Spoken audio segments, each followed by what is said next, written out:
Did you know I have a coach? Did you know that I work with one every single week? And I have multiple coaches. I've worked with multiple coaches over the last few years, and I've always been grateful for the progress I've made with them. But it wasn't always easy to take that initial step to reach out, to call them, to sign up for their programs. And I started reflecting a little bit on this today because I know a lot of people, look around and they're like, oh, maybe I should hire a coach for this. Maybe I should hire a coach for that because there's a million coaches out there. And most of them, I'm sure, are good at what they do, but there are some that are not. So it can be kind of a nerve-wracking experience to consider hiring a coach. And not just because you're not sure if they are good at what they do, but for a few other reasons as well. When I was looking at hiring coaches, specifically the last two that I've worked with, I stalked them a little bit.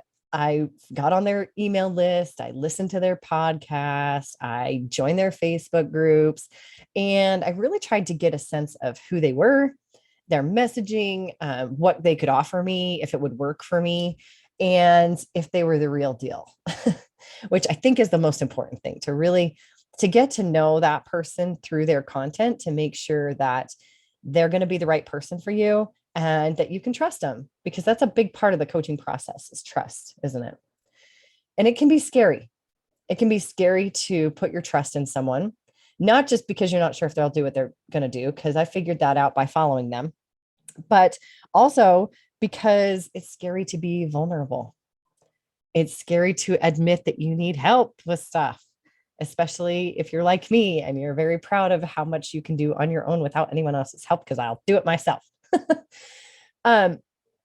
It's scary to be vulnerable. It's scary to open yourself up. And it's also scary because you could be afraid that they're going to judge you.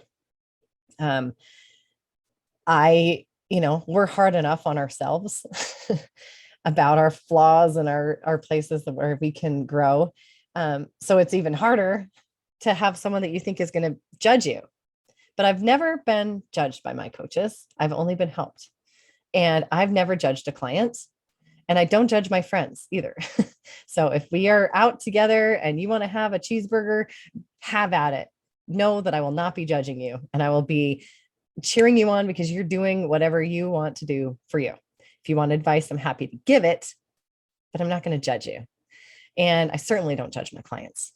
When I sit down with a client and we start going into the deep stuff of why they maybe emotionally eat, why they're in the situation they're in, the very last thing I'm going to do is judge.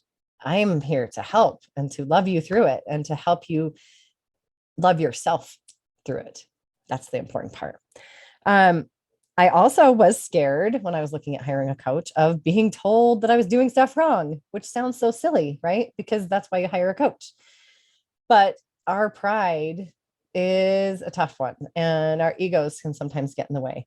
But if you're going to work with a coach, you have to take that and put it aside, or you're not going to get anything out of it, right?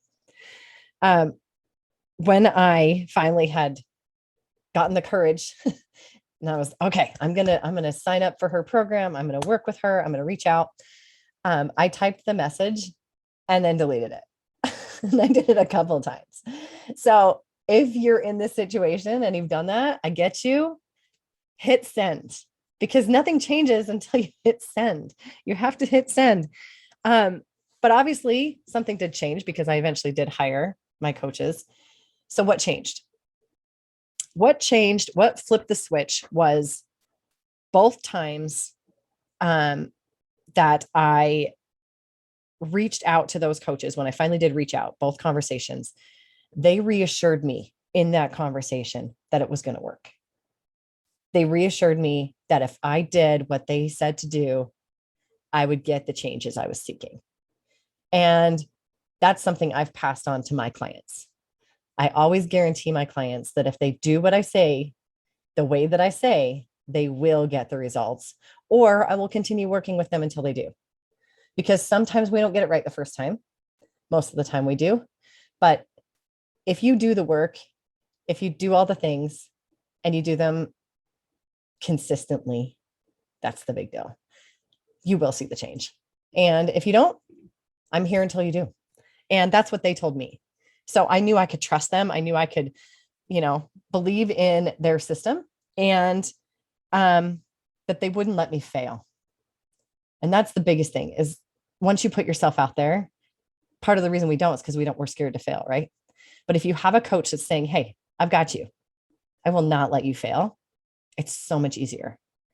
So that's what I'm telling you, and I'm telling my clients, I will not let you fail. I've got you. It never gets less scary, though. Can I just say that? It never gets less scary. The only time it gets less scary is when you remind yourself that the last time that you took that big step, the last time that you dove into a program of any kind, and you did it, and you did the work, and you got the success, then it gets a little bit easier to take that step, but it never gets easier. So don't wait until you're not scared anymore, because you're still going to be scared. You're going to be scared even after you have success to do the next thing, because that's what our brains do. Our brains tell us, don't do that. It's scary. Our brains like to sabotage us like that, but ignore that part of your brain. So if you're a little nervous, if you've been stalking and watching for a little bit, it's time to type the message. It's time to hit send. It's time to reach out, and it's time to get going.